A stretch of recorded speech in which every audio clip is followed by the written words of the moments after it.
Today we're going to talk about a statement of values. Sounds a little daunting, doesn't it? Don't worry, it's not. But don't let that fool you. It's extremely important. In fact, most of the people who do my job don't even ask you for it.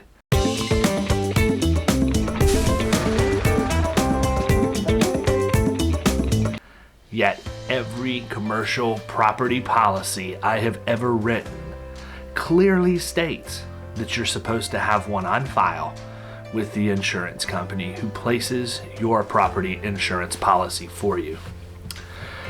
In its rawest form, a statement of values is literally just a list of all of your stuff and what it's worth. Now, it goes into a whole lot more than that, and we're going to get into exactly what is included in a statement of values in a later post.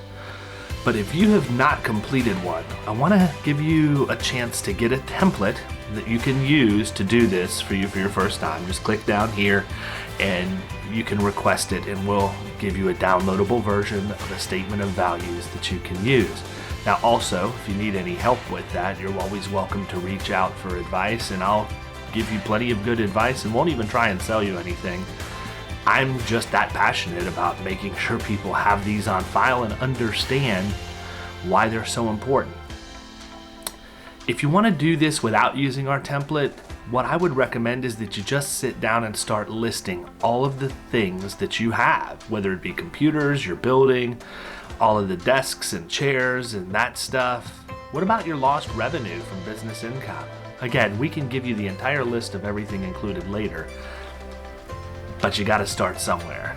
And if you don't have a statement of values right now, it's definitely something you should consider putting together, especially before hurricane season here in Florida. Again, if you've never had one and you want a template, click down here and we'll let you have ours at absolutely no cost, and we won't even put any pressure on you to try and sell you anything. But if you have questions, you're always welcome to reach out.